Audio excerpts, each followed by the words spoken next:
The supposedly impartial BBC has come under fire after a sports presenter criticised England's women's football team for being too white. In a broadcast covering the UEFA European Women's Football Championship, BBC Sports presenter commented on Monday's victory for England over Norway by denouncing the Lionesses for not being diverse enough. Bardour, a white woman herself, said on Tuesday evening, an historic 8-goal victory for England last night as the Lionesses secured their place in the quarter-finals, but all starting 11 players and the 5 substitutes that came onto the pitch were all white, and that does point towards a lack of diversity in the women's game. While they did not play on Monday, there are currently 3 women on the England team with a minority background, including Jess Carter, Demi Stokes, and Nikita Parris. When looking at the 23-player roster, this represents 13%, which almost exactly mirrors the general demographics of the UK in the last census, with 87% of the population being classified as white British.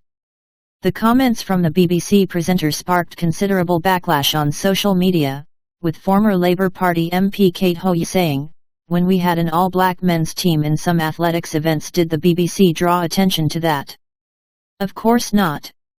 This is pathetic sports reporting." Brexit campaigner turned GB News presenter Darren Grimes said, "The BBC are obsessed. What's so wrong with the Lionesses being white? Is the suggestion here that black players are being unfairly discriminated against? If so, does the BBC have any evidence for this claim? It's the constant race baiting that baffles me." Grimes went on to point out that the top earners at the BBC in terms of salaries were all white themselves. Reclaim Party leader and anti-woke campaigner Laurence Fox joked, "We are staring down the barrel of a serious problem with diversity, equity, and inclusion in female football. All ball chasers with a cervix should be on 200k a week, whether they have penises or not."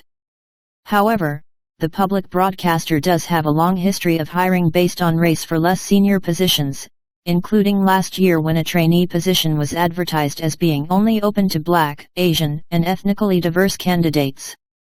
The BBC's Diversity and Inclusion Plan for 2021-23 has also openly called for the implementation of race and gender quotas, aiming for women to make up 50% of the workforce, 20% for Black and other minorities, and 12% for disabled people.